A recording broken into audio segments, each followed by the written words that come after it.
लेकिन हर आतंकवाद मुसलमान ही क्यों होते हैं?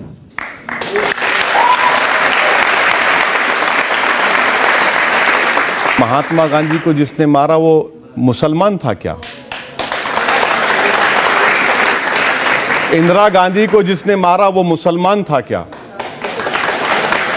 बाबरी मस्जिद को जिसने शहीद किया वो मुसलमान था क्या? सर ये एक मिनट, दिल्ली की सड़कों पर जो सिखों को गर्दनें काटी गई क्या वो मुसलमान थे?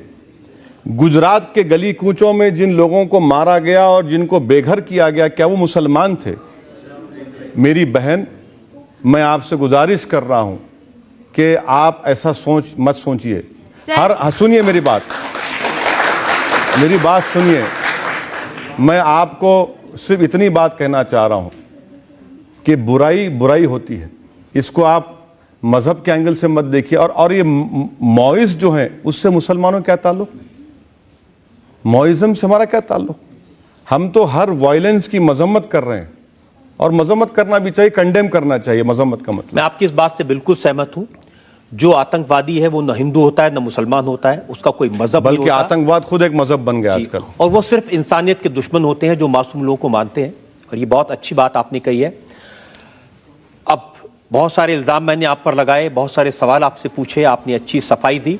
हम एक ब्रेक के रुकेंगे और ब्रेक के बाद सुनेंगे आपकी अदालत में आज के जज अभिलाष खांडेकर का फैसला आज के मुकदमे में।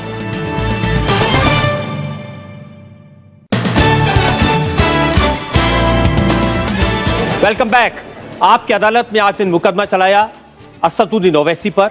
उनसे पूछा उनकी हेट स्पीचेस के बारे में, उनसे हमने पूछा उनकी सियासत के बारे में, उनसे पूछा हिंदू और मुसलमान में डिवाइड पैदा करने के इल्जामात के बारे में। अब वक्त है आपकी अदालत में आज के जज अभिलाष खांडेकर का फैसला। आज के फैसले में मैं ओवैसी साहब की प्रशंसा में कुछ शब्द ज़रूर कहूँगा, और वो लफ्ज़ ये हैं कि वे बहुत होशियार हैं। लंदन से वकालत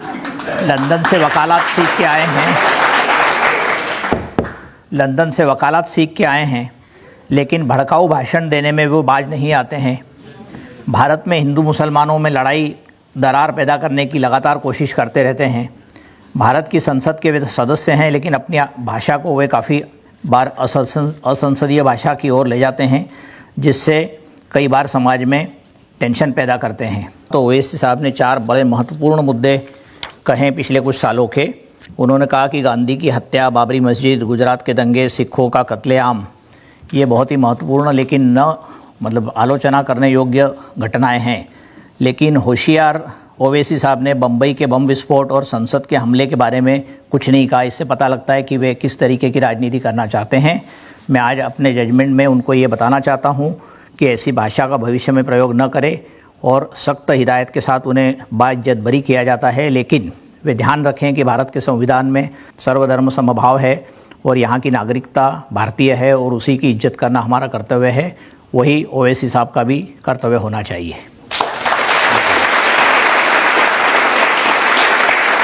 आप कुछ कहना चाहते हैं इस जजमेंट के बारे में ओवैसी साहब?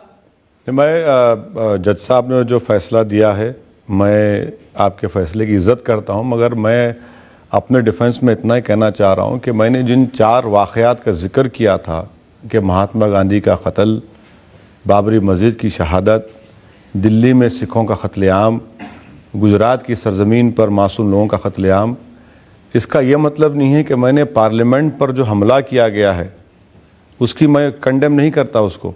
ये गलत आपने सोच लिया। दूसरी बात, जज साहब आपसे अदबन आपसे गुजारिश करना चाहूँगा कि बम्बई में जो बम ब्लास्ट हुआ आपने गलत सोच लिया। बड़ी इज़्ज़त के साथ आपसे अर्ज़ कर रहा हूँ कि मैं उसकी तायीद करता हूँ, नहीं, हम उसकी मजम्मत करते, हम हर तशद्दुद की मजम्मत करते। मगर मेरी नज़र में ये जो 4 वाक़यात हैं ये हिंदुस्तान को हिला कर रख दिए थे। हिंदुस्तान की जो हमारी सेकुलरिज्म का फाउंडेशन है उसको कमज़ोर करने की कोशिश थी, इसीलिए मैंने इसका जिक्र किया। यकीनन मैं पार्लियामेंट में जो हमला उसकी मजम्मत करता हूँ, जो बम्बई में बम ब्लास्ट हुए उसकी मजम्मत करता हूँ, जो बम्बई में बम ब्लास्ट से पहले जो फसाद हुआ उसकी मजम्मत करता हूँ।